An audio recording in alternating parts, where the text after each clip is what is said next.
tight. Ladies and gentlemen, welcome to the Ross Patterson Revolution!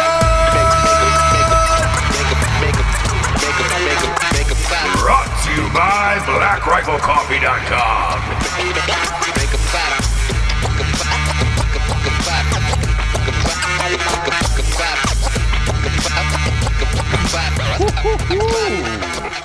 This is nice. We're back. We're live. We are back. Jables, how you feel? I mean, how lucky is our audience? Boy. I mean, pennies from heaven. the things that we do. Well, things that we do it's for love. It's the Christmas season. I feel like I'm in a giving mood. How about you? Absolutely. Yeah. Absolutely. I'll take a little bit too. No? No, you're not taking anything. Nope. I like to take on Christmas. Yeah, no, we're all done with you taking. I think we've had enough of you taking, and it's time to give back a little. Mm-hmm. It's time to give back a little. You in the holiday spirit? What are you drinking there? Well, I have Black Rifle. Yep. Obviously. Yeah, you got a little Black Rifle coffee. A little keep me up. Yeah. No. And then I have a little that is little ghetto. berry juice. Is that a Dixie cup full of wine? It's a little berry juice. Oh, Jesus, you're better than that. Am I though? Let's really think about if I am or not, though. Yeah, you're better than that. Let's really think about if I am. You're better. I'm going to give you a pass on this one because it's fucking freezing outside. Sure. So I'm going to give you a pass on this. Yeah. This is the only time, though. I mean, look at you. Who does that? You've got a fine mug. That is a nice mug from Black Rifle Coffee, who is our new sponsor. Yeah. And then you dirty it with a Dixie cup next to it. Listen, I'm sorry. I needed both. Yeah. Well.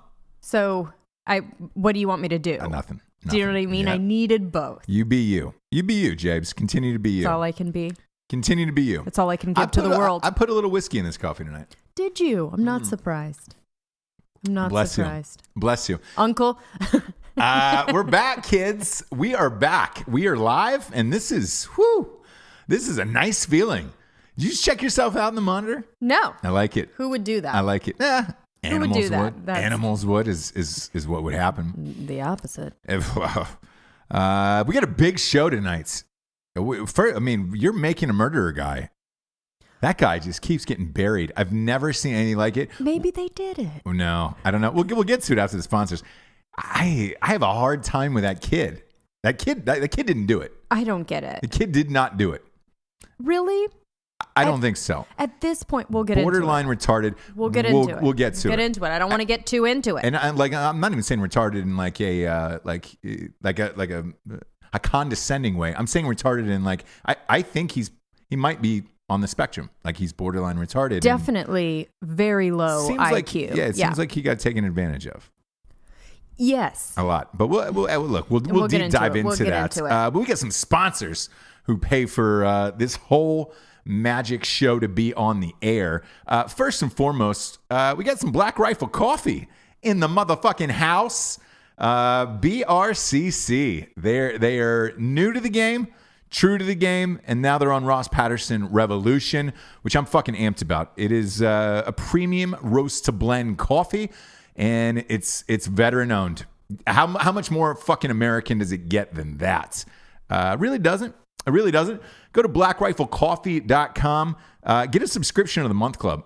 We actually have one. We have, I don't know, fuck, man. We order so much goddamn coffee. We gun through it. They got K-Cups. They got bags. And the K-Cups ended up being like $4 or $5 cheaper than Costco.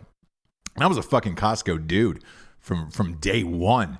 But Black Rifle Coffee is the jam. So go to blackriflecoffee.com. They also got some dope-ass apparel. Look at this shit. Oh my gosh. Have I been working out? Yeah, I have. That's you're not. You don't need to adjust your screen. This is what I've been doing since we haven't been on camera. Ironically, though, I still have the fucking mustache. Go to blackriflecoffee.com. Type in the promo code REVOLUTION. You get 20% off. Next up, we got straightrazors.com. Straightrazors.com is the finest shaving products in the biz. They've also got shampoo and conditioners now. which is fucking dope. Everything you need as a man to come alive in this lifetime, you can get at straightrazors.com. It's Christmas time, and nothing says I love Christmas more than a nice shaving kit from straightrazors.com. Type in the promo code REVOLUTION and get 20% off. Try their aftershave. Their Smolder aftershave is the jam. The greatest shit on the planet. I fucking love it. And so is their Smolder cologne. Big fan. Last but not least, we've got a little StrikeForceEnergy.com. James, I'm going to bring you in on split screen. Yeah. Boom, boom, boom. Yeah. Yep. Every Boom, time. boom, boom. Yeah. Now, every last one, I like that. Yeah. I like that a lot. Thanks. StrikeForceEnergy.com. You know them. You've known them for years. But what you haven't known is about their new flavors. This Make America Grape Again flavor that's my fucking jam. That's my end all be all. That's my bee's knees, if you will. It's my bee's knees. Big fan of it. They got 4 tasty freedom flavors. They got original, they got orange, they've got lemon, and again, Make America Grape Again. Just a little tiny tin pouch full of energy. Rip the top open, squeeze it in any drink, and you're good to go. Better than 5-hour energy and all that shit. You can kick the can. You don't need the can anymore, kids. Yeah, fuck that shit. Yeah, keister it, throw it out the window. Find somebody who's getting married and tie those cans to the back of a car. You don't even know. Go to StrikeForceEnergy.com, type in the promo code REVOLUTION for 20% off. They have a subscription of the month club, and they ship everywhere in the entire world. StrikeForceEnergy.com. We're leading off big. We're leading off making a murder. This is your night, Jabes. Oh. This is your night. Now listen. What's the deal? So, deal was this.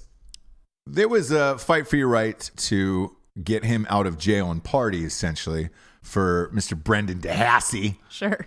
And he got out. Like, they said, hey, great. A court said that he was coerced into his testimony. Okay. Which he was. He was. I believe he was. I believe the other guy's. I believe Stephen Avery is guilty, and we've talked about this numerous times. But the crazy thing is they filed an appeal in the state of Wisconsin in a federal court to have this blocked. So he had to wait in jail. He was supposed to have gotten out about 3 or 4 months ago, and this appeal was going on. This appeal process. And all of a sudden tonight, they said, hey, your request has been denied. You're going back to fucking jail. So you're staying in jail, and that's it. Now, with all of this, the making a murder and everything, controversy surrounding it, everyone getting involved, they wouldn't do this, I don't think, unless they had something. Like, really had something. Because why?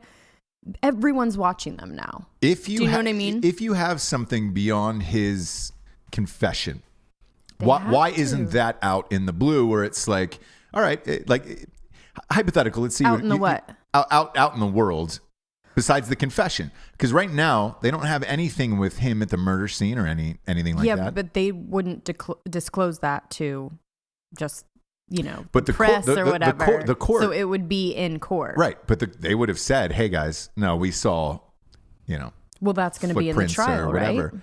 Right? It would have been in the trial. So they denied it. Right. So they have, there is no new trial. There's nothing. And he's in jail. Maybe. Or the other thing is that court is just as corrupt as Making a Murderer was trying to... Maybe. The fascinating thing I find about it is, season 2 is coming up, so they're shooting right now. So all of this is going to be in there. Yes, and you're going to be able to see this. Out. Yeah.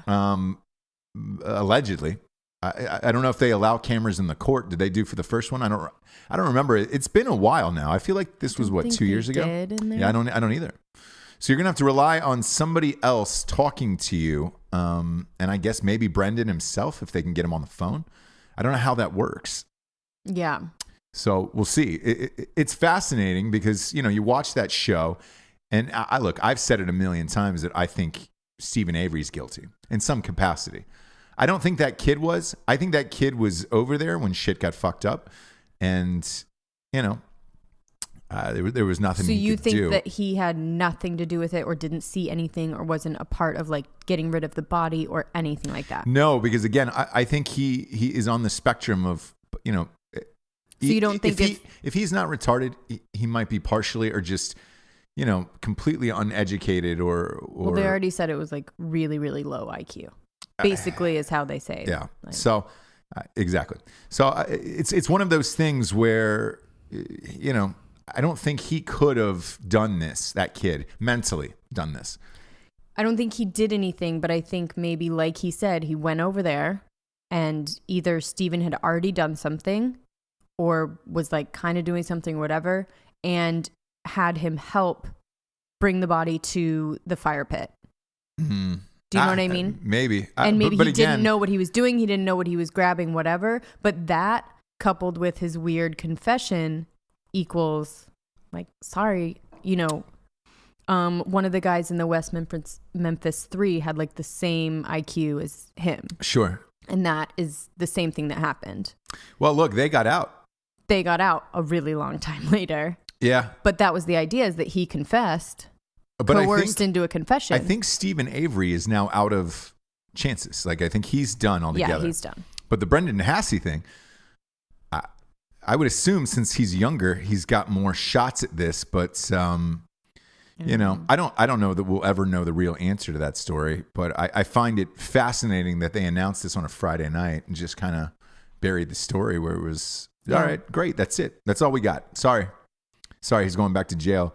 And again, I think this will ramp back up again when the new season of Making a Murderer comes out. But how long is that going to take? That's the thing, is you're just sitting in there for years. They're just filming now. Yeah. Like, they've got to edit still. All of Go it. through the footage. More stuff's going to come out. Yeah. They've got to push the thing. They got to keep. So this is they're going to be in there for a long goddamn time. Dang it. Crazy.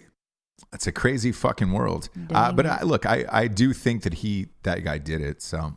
Okay, well, if he did it, then you have to believe, since Brandon was like on the property all the time, related to him, right, did exactly what he said all the time, which is like ride the fucking ATVs around and like drag something over to the fire pit, which is what he did. So if you believe that Stephen Avery did it, you have to believe that Brandon had something to do with it. Not any kind of mastermind, maybe not even knowing what he's doing. Right.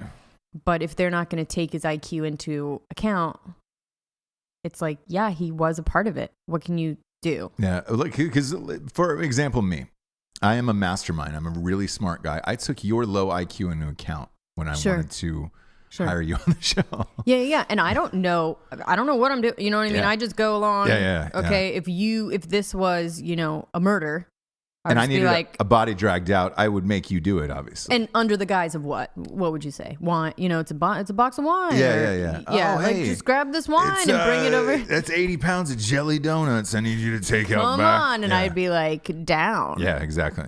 Down for whatever. Because I could, you put a body in a trash bag or something like that, and I'd be like, that's 80 pounds of jelly donuts. You wouldn't know anything. And nor would you question it. Sure. You just haul it out to the trash. And again, with my low IQ. Super low. Yeah. I just do. Was it a 36? Is that what you?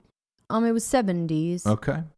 Early 70s? Low 70s? Yeah. Is that what you call it? Early 70s? No. Listen, I don't know. I'd go low 70s. I don't know. 70s? Okay. Low 70s. Real low. So yeah, basically I would, jelly donut, wine, body, could be whatever. Sure. But as long as there's an ATV and a fire and some fucking drinks, yeah, you're good to go. I'm down for the cause. Yeah, you're fine. And if we're buddies, I'm not going to ask. No. Why would you? Right. And then if a cop tells me, hey, you did this. Guess what? Yeah. Guess what? We're putting the system on trial. I see how it could work. No, 100%. 100%. Sure. And we get we got some good news with Apple today, because I've been going through a fucking shitstorm with Apple, by the way. Well, we're on the same boat. Are we all on the same boat? Anybody who's watching at home or listening at home, like, I'm an Apple guy. I have been since day one. In production, all we use is Macs, Apples, like fucking phones, iPhones, all of that shit, because it all connects. It makes it easier for everyone. There's always, one asshole in a production who's got a Samsung, and you're like, dude, you make fun of that guy, and it's just like, oh Christ, we can't send them things, and sure. you got to do fucking Google Drive or whatever the goddamn shit is with that. Right. Whatever happened, whatever they did to this iPhone 10, this iPhone X, completely has shit on the rest of the phones. Yeah. And I don't need like I saw the iPhone X. I don't need it. It's not really better than the phone that I have. I have that 7 Plus, 7S Plus, or whatever the fuck it is. It's not it's not that much better than that goddamn phone. At what point are you going to log back on? You going to get the 11, the 12? I don't know. Like I like the phone that I have now a lot. The problem is whatever the fuck they have done at Apple there's 90 updates on my phone once a week. Shit doesn't work, and it's spelling things for me, turning the light off for me in my phone. It spells it, you press it, and then when you press it, it's go completely something different. Yeah, and it'll go like capital letters, and then you'll have sent this, and it's just like, oh great, I just told my mom that, I just stuck my dick in the mashed potatoes, and I didn't mean to say that. And what you were trying to say what I was trying to say was, hey mom, I miss you. It's been a while. Sure. I know also weird. I know we haven't chatted in a while, but I miss you. Mm-hmm. Instead, it's, oh, guess what, mom? My dick has been in the mashed potatoes, and I'm waiting for you to come over for Christmas dinner. To be real, does she find that too strange from you? No, probably not. That's almost like you saying, I miss you. But I send a lot of emails from my phone, and it's capitalizing words and changing words that shouldn't be there. I deal with lawyers and shit a lot every day. You name it across the board. And it's like, I look like an asshole sending these emails, especially as a writer, where they're like, hey man, don't you have like 3 books that are like public? No, you don't. Because in an email, you can't even caps lock the right words. Like, sure. I look like a fucking idiot. Right. And it drives me to the end of the world of insanity. Like the fucking end of the world of like insanity, like bug fuck Aaron Hernandez CTE level, where I don't understand. Like I love the phone that I had. Quit fucking with it. Quit doing this stupid shit to it. And I've been so pissed off. It's the first time in my life where I've contemplated switching. Like getting a Samsung Galaxy. Oh, don't. I don't know. I mean, that's crazy. Friends of ours. That's crazy to say. Friends of like ours that. who, the picture quality is that's about it. fantastic. But it's amazing. Yeah. It's amazing. Yeah, but like, great. What else do I need it for besides that? I guess iTunes. And the one positive story about iTunes is that Apple's buying Shazam. That deal's supposed to go through on Monday. Okay, I mean that's. And I'll tell you why it's positive. I use Shazam a lot. I'm a big Shazammer. You do. I mean, I've had that app since probably day one. And anything that I need, I fucking Shazam it. I keep the list, and then I'll usually go back to work and go to Spotify or whatever it is, sure. Juice it up. And with Apple buying it now, I might have to get that fucking Apple Music. Oh. Yeah. Because what's going to happen is the Shazam is going to hook in to your Apple Music. Yep. So whatever you Shazam, then you can just play or put on your playlist or whatever. And it's a genius move by Apple. There's not a buy button there now? There is a buy button there. Okay. But this, if you have the Apple Music, it'll just automatically play. How much is the Apple Music? Do you know? I don't. It's like a monthly thing, right? Mm-hmm. I don't know. It was because right now I'm paying for Spotify. We've had this conversation. I'm not paying for Spotify. I'm paying for SoundCloud. Does $12.99 sound? I mean, it sounds like you're making up a number, but sure. But how does that strike you? It strikes me. Let's do it. Yeah, it strikes me. You've fine. got a deal. Yeah, $12.99. Let's do it. You've got a deal. if it is $12.99, I'm gonna have to buy that shit. Oh, Sirius XM is the other one I have. Oh yeah, and that that's I'm paying like $30. No, $19.99 a month. Okay. So yeah, nowhere near it. No, they're wrong. Just number. making up. You don't fact check. No Listen, need. What's the point? I just like to be here, be now with the connection. No, I like that. I love that about you. Sure. Love that about you. But that night. So I got the $19.99. I got the fucking SoundCloud and the other shit. I haven't bought Spotify, but Apple Music. Like, I feel like I'm going to have to do this now. If they buy Shazam, then I can go right to these songs from Shazam to the Apple library, or whatever the fuck it's called, the iLibrary. I'm gonna have to do that shit.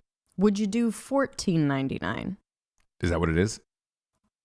Yes. I was gonna try and make a deal. Well, yeah. What was the huge? How do you feel about $14.99? $14.99. Oh boy, I feel okay about $14.99. $9.99? Yeah, I'd rather do $9.99. Okay, it's $9.99. Is it? Yeah. Fuck off. Well, it's $14.99 per month for a family subscription with 6 people. Oh, well, you're family, so you're gonna have to get it too. Yeah. Thanks. Yeah. Or just 99.9 for like the losers, the single losers out there. Yeah. Yeah. Yeah. God. It's times like these you learn to love again. I wish I was now single. Save me $5. Yeah. Save me $5. Is that going to be the last straw? Yeah. Well, So have fun. Yeah, exactly. Do it. $9.99. Yeah. God damn it! I remember those $9.99 days. Right? Those single $9.99 days, and I was just you want to go back to that? footloose and fancy free. You and J-Law? Yeah, just she's single. Her schedule. Her schedule's pretty busy. Her schedule's just real tough, right? J-Law. Otherwise, you and her. J-Law, she's getting kind of political these days. I've always hated her. Yeah. Have you? I have. She's been a nemesis. Sure, for you for a long time. Acting wise, right?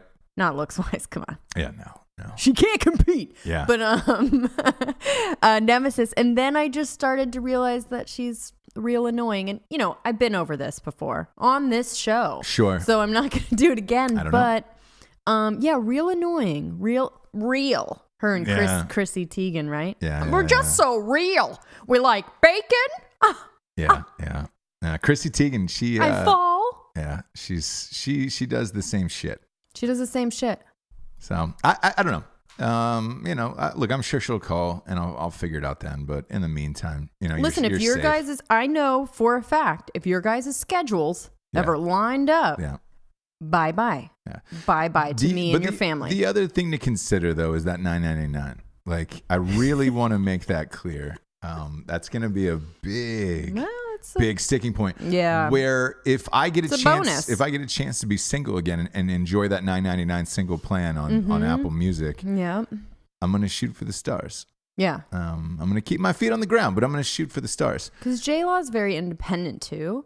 Yeah. So she'll have her own. She'll have her own, and I don't want to share a fucking library with her. I don't want to share That's her library. That's an independent gal. Is she friends with Lena Dunham too?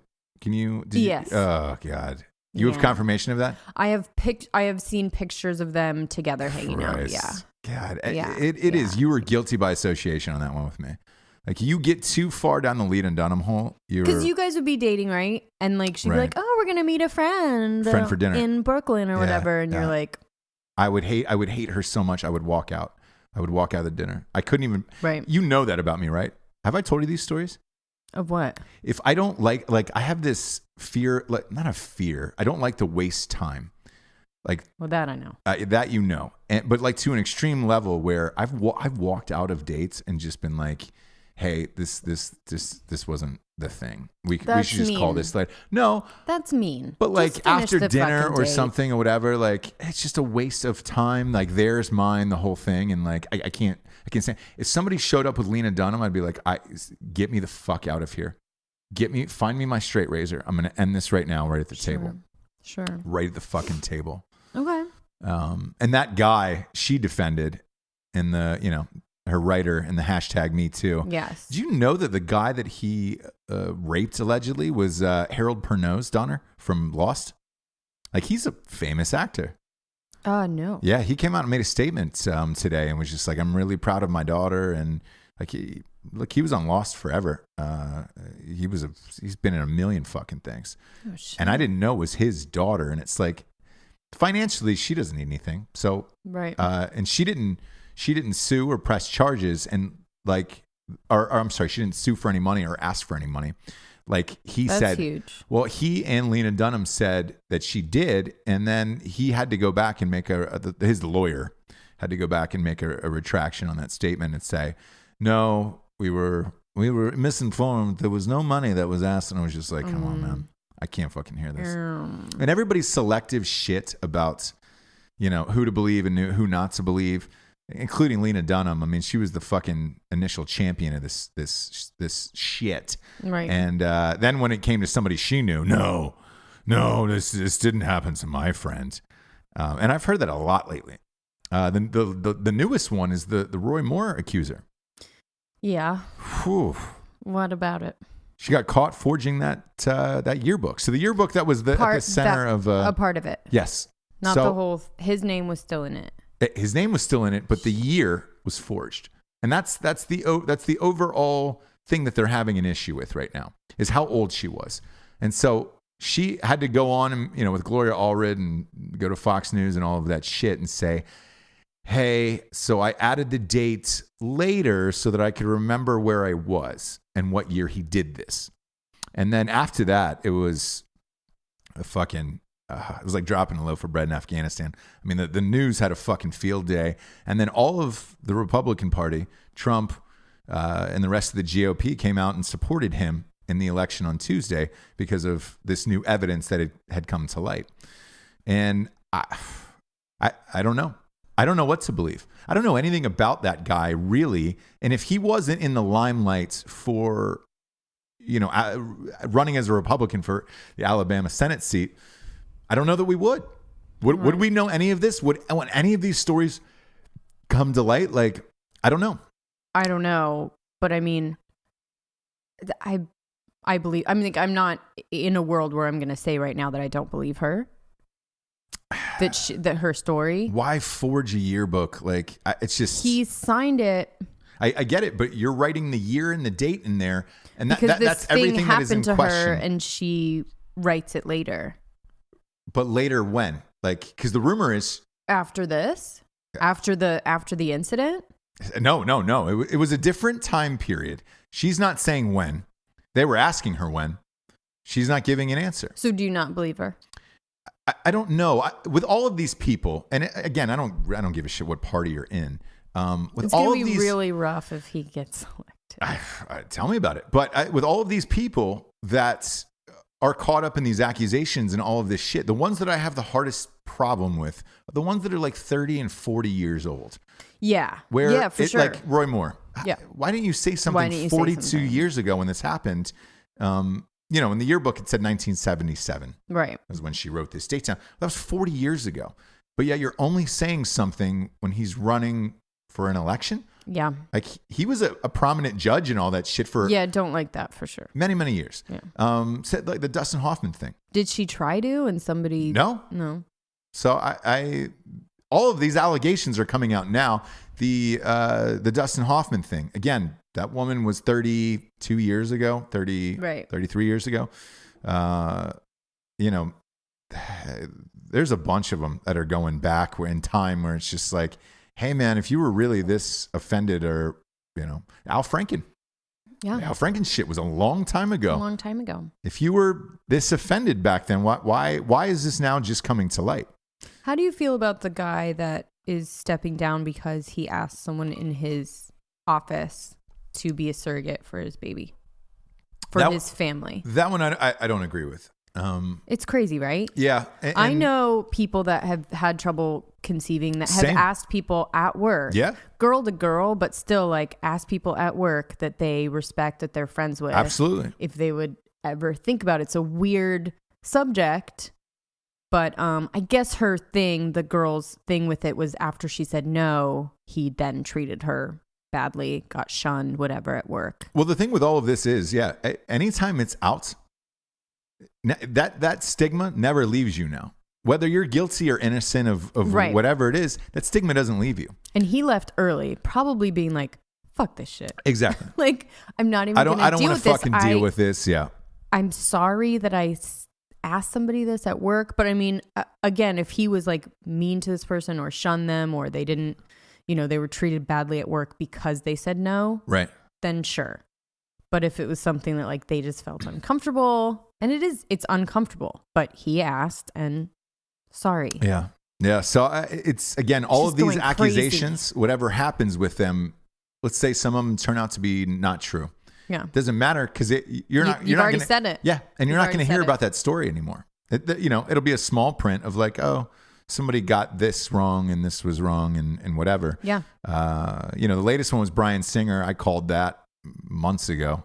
I came out. Again, we're not celebrating that you were right. No, we're not. But you were right. But I said, look, because some of the listeners had asked me, they were like, all right, cool. If you knew about Spacey and all these other guys, like on the show that you said you did, why not out the people that aren't out yet? And I was like, great. Here's the biggest one I think is out there right now. And it was Bryan Singer. And he got fired from Bohemian Rhapsody. And then 90 lawsuits have been triggered last night. USC, took his name off the film school, the whole shit. Dang. Well, it was young boys. And like, you know, I would say there's a bunch of pictures up. You can determine their age, but you know, you're looking at anywhere from 15 to 17 in these pictures. And it was just like, oh man. And I think there's a spectrum. Like I think there's a spectrum of that's the worst. Little boys. Yes. Little girls. Yeah. Then it goes down to like rape in any capacity. Yeah. Then it's like grabbing ass. Then it's like grabbing boob. Then it's like unwanted advances. Then it's like, you know, I think there's a spectrum, and I think that a lot of girls think that too, but it's like really unpopular to say. You know what I mean? It's just like all under the umbrella. It's all a harassment. Yeah. It's all harassment. Don't ask what happened. Don't ask the difference. It just can't happen anymore. And I agree. The new one is Rose McGowan and that Asia Argento were calling out Alyssa Milano for hanging out with Harvey Weinstein's ex-wife. And they were saying, you shouldn't do this. And, you know, Alyssa Milano came out and said, you know, I was checking in on her. She's strong and she's getting through this and all this shit. And it's just like, you shouldn't side with her. And it's like, why? Don't tell me what I should do. Anyways. Not only that, but that's another woman who's going through a hard time. And just because she was married to him, she left him as soon as these allegations came out. Yeah. So why isn't that a fucking woman helping another woman in that situation? It doesn't make sense to me.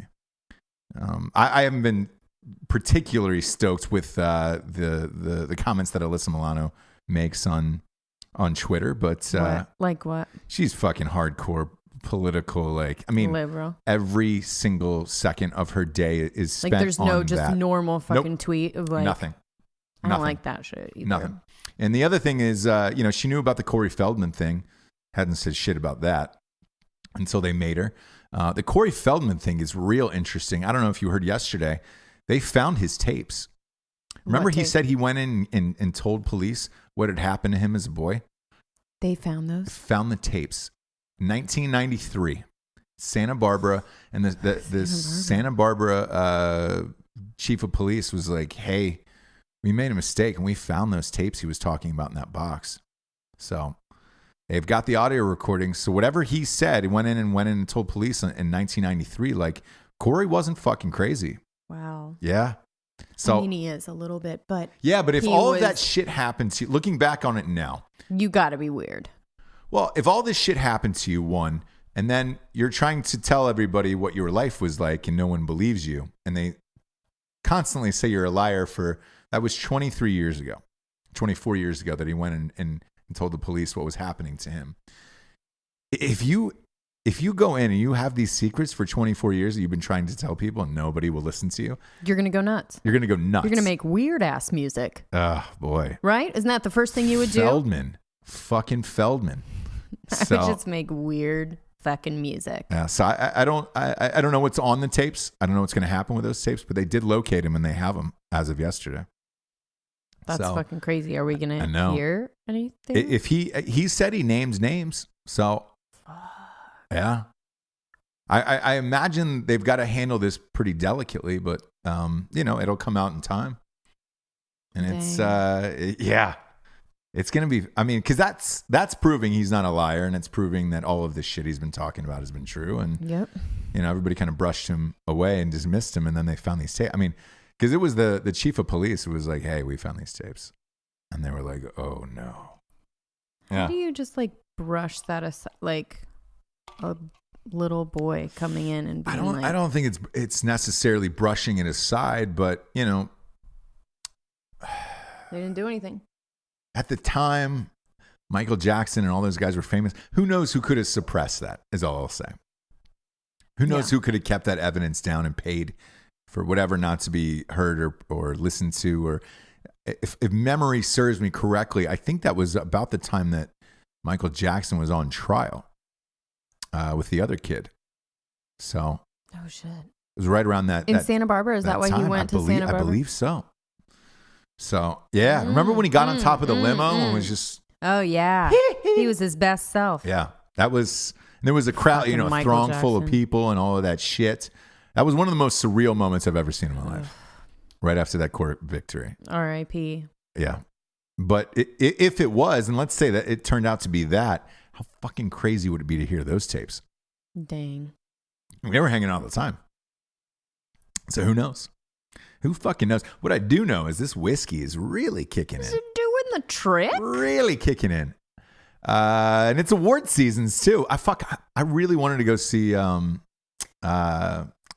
Disaster Artist. Yes, I want to see Disaster Artist tonight. I really want to see it now too. Like I wasn't super stoked on it, but I listened to a How Did This Get Made on a About the Room?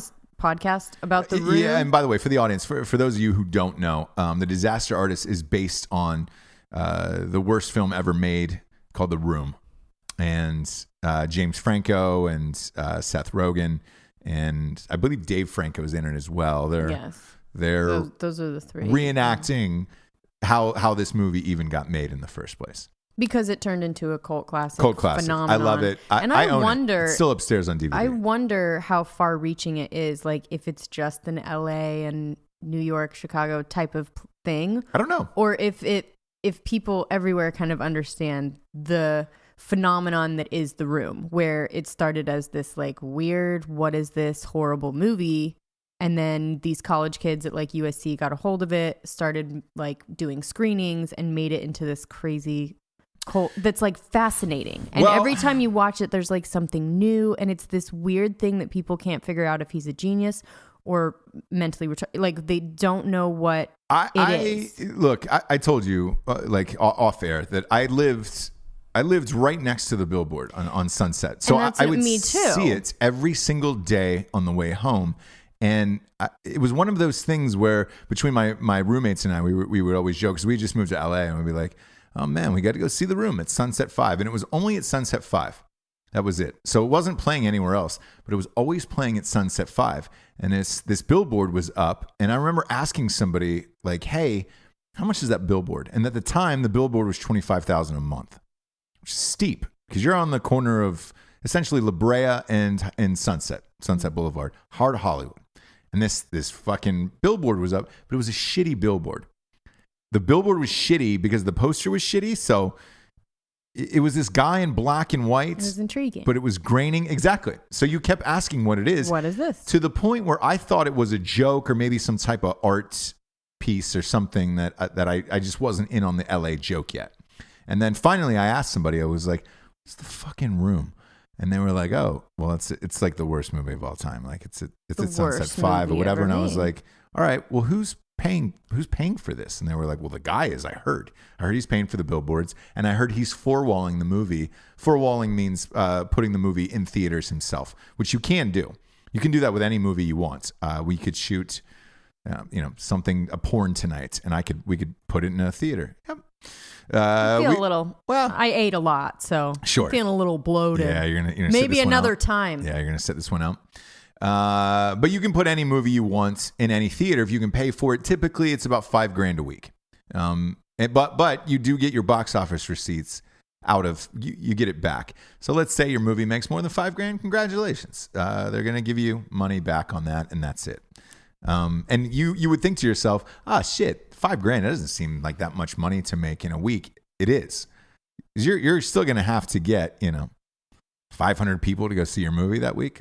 Right. $10 a piece. If that's what it is, that's what it was going for at the time. So anyways, I got caught up in this hype. I finally was just like, fuck it. I'm just going to go see this movie. I'm just going to go. And I went, my roommate was, I'm not going to this fucking thing. He's like, I'm not doing it. Stupid. Yeah. So I went by myself, and it was a midnight on a Friday at Sunset 5, which is an all independent film theater. And I didn't know what to expect. And I get there and it's fucking packed. So there was a line to get tickets and it's packed. And I'm like, what is going on? Before the movie starts, people are throwing footballs, forks, things like that, like getting ready for this movie to start. And I was like, it reminded me of Rocky Horror Picture Show. So I'd seen Rocky Horror in high school, and people were throwing rice at the screen and all that shit. And it reminded me of the same thing. And I was like, man, does anyone else know about this in the outside world? Same. That's what I mean. Same what you were talking, and they didn't. Yeah. So I was the only one, and then not the only one, but one of my friends. Right. So like my friends back east had no idea what this was at all. Okay. And then I ended up buying the DVD off of Amazon and then showing it to some people that came over and all this other shit. Nobody really got it, like got the hilarity of it to me. where I did. Like Right. I thought it was hilarious from day one, but I also knew the guy was trying to make a serious movie. And that to me, that was the beauty of it, where you had this guy who was trying to make a serious film and it turned out to be shitty. Like the movies I make, like Helen Keller versus Night Wolves or Pool Boy Drowning Out the Fury, like I'm spoofing bad movies intentionally. Whereas this guy is not doing that clearly. And that made me, I mean, literally for years, I went on this trek of like finding out what I could about him. I had heard that he was selling jean jackets and jeans to Russians to pay for the billboard and some other things. There was so many wild conspiracy theories out there that I don't know what was true and what wasn't. But I'm amped this movie got made, and I definitely want to see it. What was your first contact with this movie? It was the billboards. Okay, for sure. Sure. Same thing, would drive by. And then a friend of mine, Mike Rousselet from 5 Second Films, did a piece on it at USC. And then they started doing screenings there. Gotcha. And then after that it was at Sunset 5 or it was after that or whatever. But that was my first introduction to it. And I just find the guy fascinating.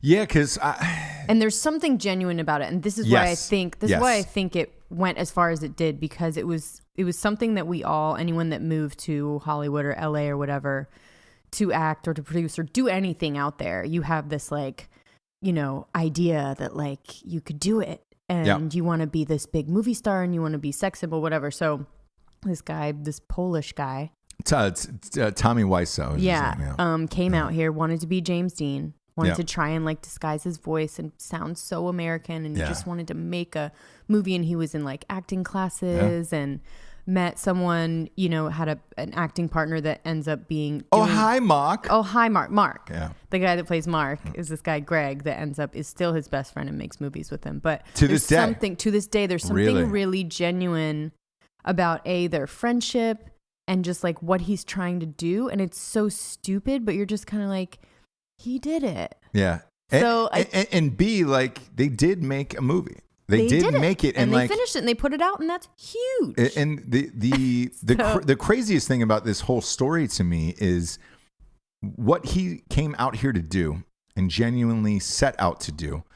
He actually accomplished. Yes. It was just in a completely roundabout fuck all way, but I remember their budget was $6 million for that movie, and I can't imagine that he hasn't made that money back tenfold, like over the years. Yeah. I mean, The Room to me, when I bought that off of Amazon, was one of those movies that everybody who came over and I showed it to, if they were in LA and they were like, in the entertainment industry, ended up taking of like, hey, can I borrow this? And never brought it back. Right. So I bought like 5 of them. Same with Wet Hot American Summer back in the day, and it was one of those things that everybody kept taking. Yeah, and that was it. And it's fascinating because if a lot of people are saying Franco might be nominated, and if he is, that means Tommy gets to go to the Golden Globes. That starts gets to go to the Oscars, again. And it would be an amazing story if it ends up happening. I'd be really, really stoked about that. Yeah, because the guy does seem genuine, as ridiculous as he is. But he is. He's a kook. Like you can't talk to him. Like the interviews are ridiculous. Nuts. Yeah. Nuts. But yeah, he really does still believe. Like, I can do it. I also think he thinks he's passing as American, which is so amazing. Yeah. No, not a million. Oh, hi, Mark. Oh, hi, Mark. Oh, hi. And the whole movie was ADR'd. It was they had to record the voices afterwards because there was no sound guy. Like they didn't have a proper sound guy. Yeah, and he quit like first day or something like that. Yeah. Bunch of green screen, bunch of you name it. I shot a movie in one of those locations, and I didn't know. And all the crew had told me afterwards. They were like, "Man, I really appreciate today." And I was like, "Why?" And they were like, "Oh, this is where The Room was shot." And I was like, "Fuck off." I was like, "Fuck you!" And I fucking punched him. Dude. It was like when you're running around directing all day. It was one of those moments throughout the day where you're like, this is fucking cool. I wish I could take a moment to enjoy this. But moving on. I know. Can't moving on. Moving on. Yeah, put the fucking lunch in my trailer. I can't right now. I can't. But I'm amped about that. And you saw the one you were amped about, Lady Bird. I did. How was Lady Bird? Here's what I'm going to say. I don't recommend it. Whoa. Is it like a Manchester by the Sea? On this show, I'm not going to recommend it. Okay. Does that make sense? Yeah. I don't want... We're a crash show. Listen, I don't want any of you guys to go out and see it and be like, yeah. Jesse, you're gay. Yeah. You're gay. Like, yeah. I'm gay. No. It's really good. She did a really good job. The performances are amazing. And it really like spoke to me. It's about like complicated. Anyone who has a woman. No, anyone who has a complicated and relationship. Her mother. Shut up. Anyone who has a complicated relationship with their mom that they love, but it's complicated, drive each other crazy. I think anyone that can relate to that, if you want to see your life on screen, it was very 90s. Lots of like 90s songs. You guys know really? I loved it. That was your dream then. It's my dream, but obscure ones. It was good. Yeah, it was real. That's nice. It's really good. I liked it, but again, I'm not, and I think it's a contender for sure, depending on how things go. It is winning every award. Speaking of which, that Get Out won the first Critics Award for Boston, and you should see Get Out. You still haven't seen Get Out yet. I saw like half of it. Yeah. Yeah, you should. I get a little tired at night. Yeah. Now you should see the rest of it. The only thing that because I liked Get Out a lot. Yeah. I did not like the ending. Okay. Only because I like to see more aggressive endings. Okay. Whereas this was more of a comedic ending, and a lot of people have a problem with the fact that this is getting nominated under the comedy category. Oh yeah. Because there is a character that's really funny, and then the ending of the film turns out to be funnier than you thought. And I got to work with one of the writers who worked on that script, and he was like, "Oh yeah, I worked on Get Out and all of that shit." And I was like, he goes, "Did you see it?" And I go, "Oh yeah, I just saw it actually a couple weeks ago." And he goes, "What'd you think?" And he goes, and I go, "Man, I really would have loved to have seen a different ending that was super hardcore and aggressive." And he goes, "What was the ending?" And I told him what the ending was. I'm not going to spoil it for the audience. And he goes, "That was the original ending." Oh no. Yeah, and he said it did not test well.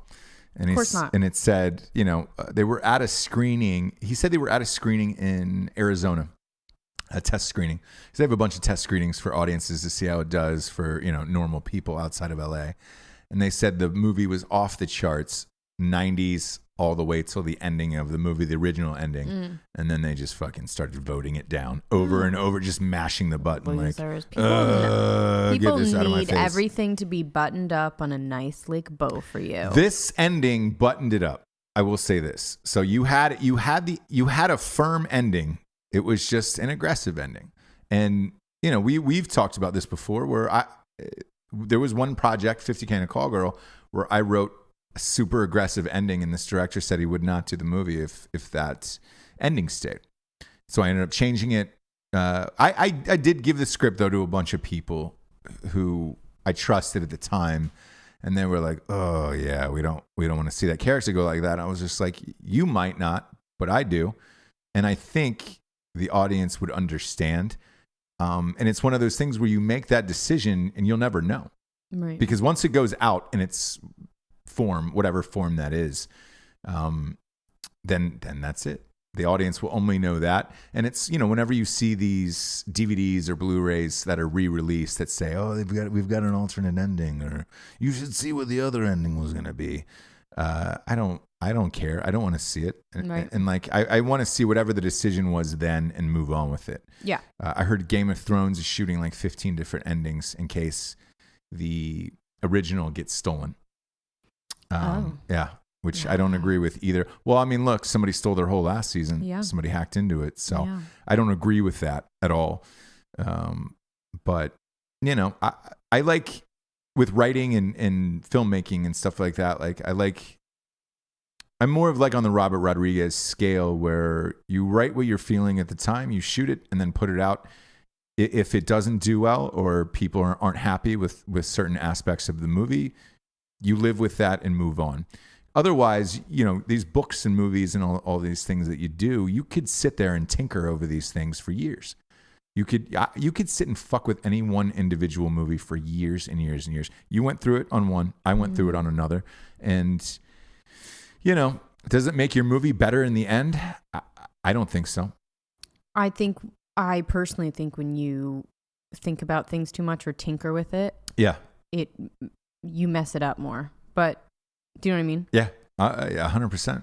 Where it's just like you'll pass by the perfect and go like, just keep going until you completely mess it up. Yeah. But, I don't know.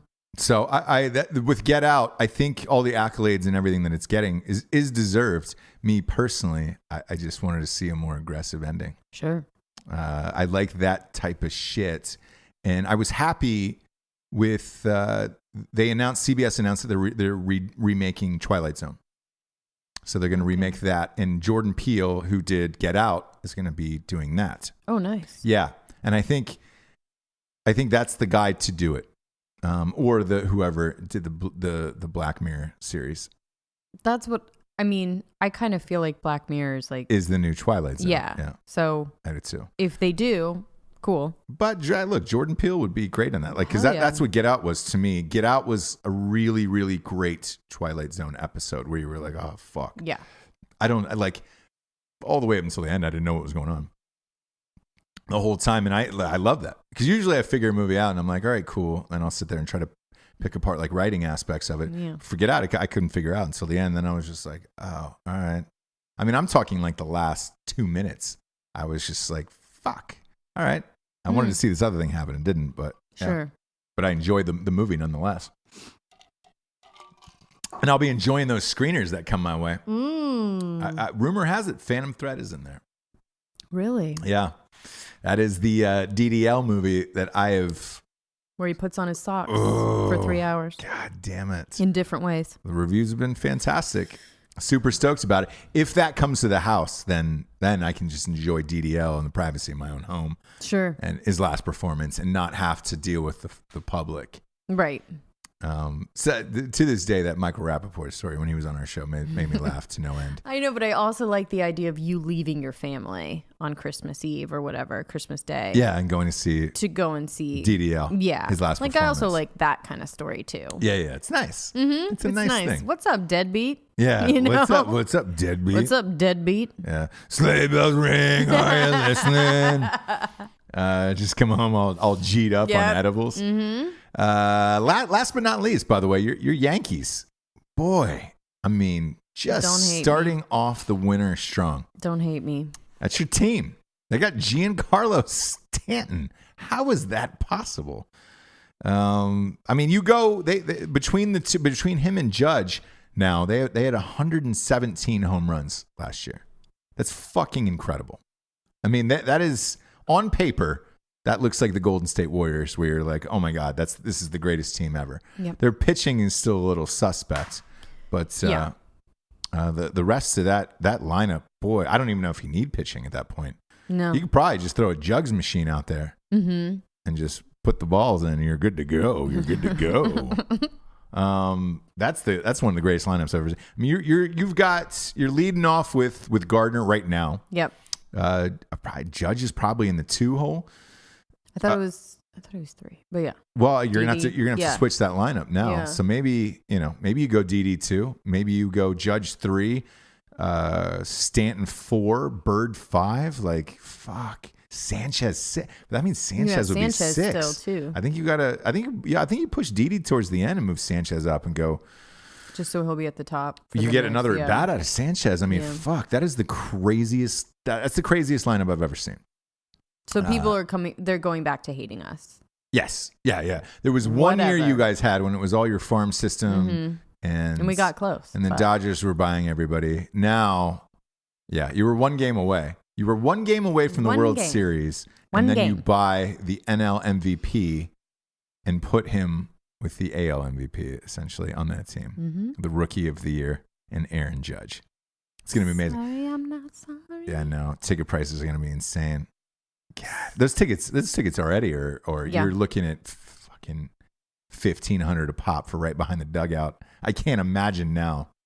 Brian Cashman's got to be dancing his little butt off. Oh boy, he is. He's going hard. That'll bring us to the revolutionary figure of the day. Revolutionary figure of the day is going to the stick man who made this happen. Talking about Derek Jeter himself. Yes, I knew this day would come. Derek Jeter, My man. yeah. Not only was he arguably one of the greatest Yankees of all time, but he bought a team over the summer. He bought the Miami Marlins, and his first move as president of the Marlins was to trade Giancarlo Stanton to the Yankees. Interesting. Yeah. It feels a little suspect, right? A lot of people are talking about that today. Feels a little bit suspect, like he will always be a Yankee, maybe. A lot of people are talking about that. Well, here's the thing. The Marlins are saddled with debt. Giancarlo's, his salary is $295 million on the books. So by getting rid of that, I mean, you're really slicing your payroll. The other guy who was a big salary guy was a guy by the name of D. Gordon, and they traded him 2 nights ago to the Mariners. So in all fairness, you know, they're trying to get rid of this debt and trying to get rid of the most expensive player in baseball, which is currently Stanton. So by doing this, yeah, you're eliminating your debt and you're getting your payroll down, but you're also making the Yankees the greatest team of all time. Win-win?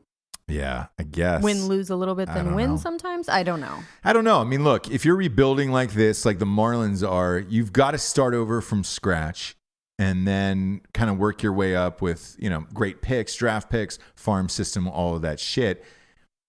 I guess if you know that it's going to be years before you can compete for a title, why not throw your old team a bone? You know, throw them a bone. Throw them a fucking bone.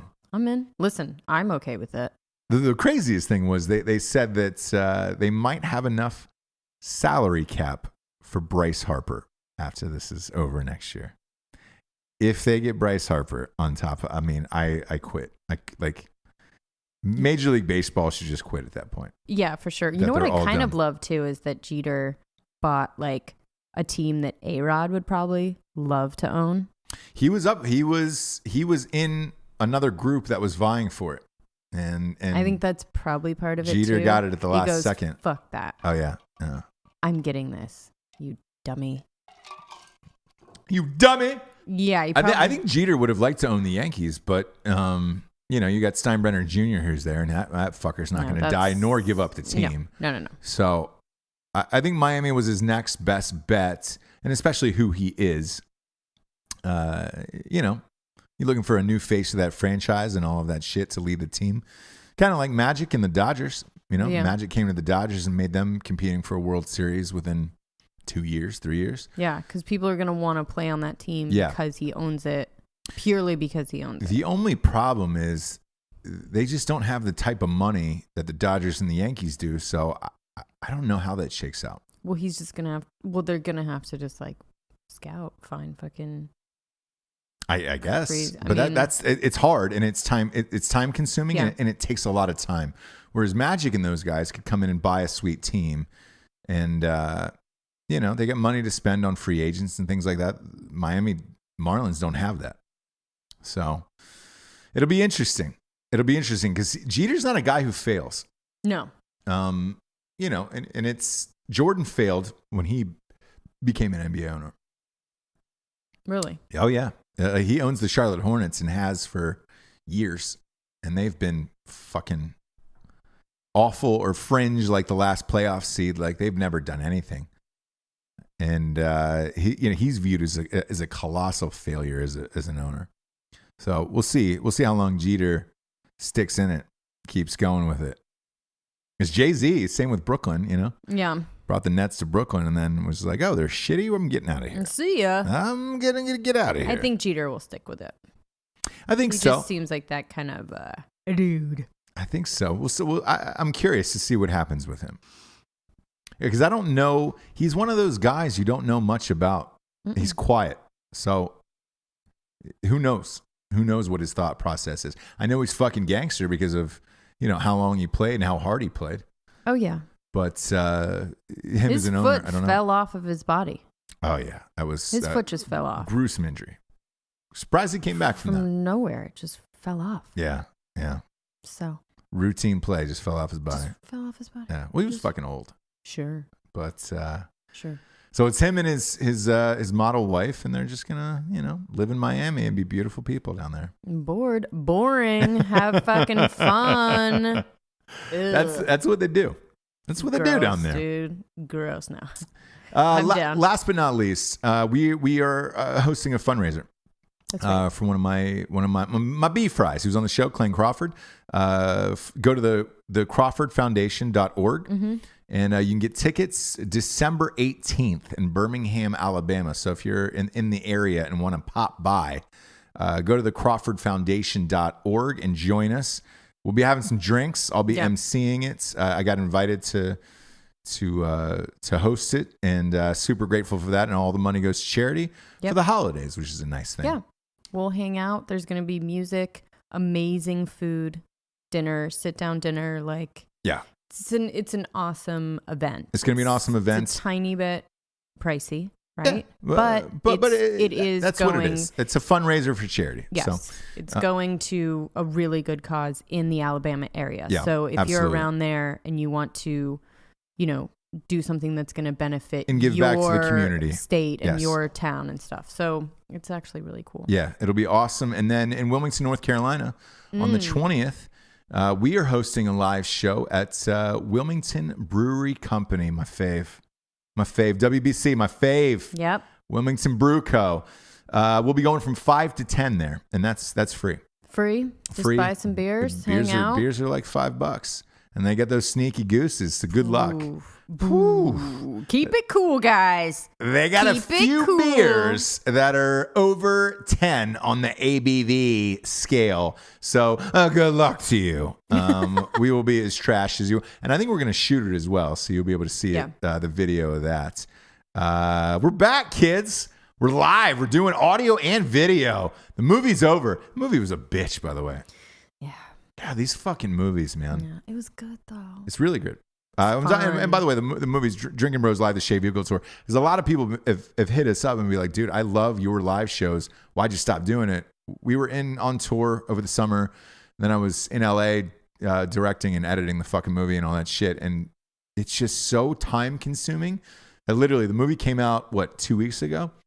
And after that, I was like, all right, now I just want to go back and do live shows and of podcasts, and I'm good.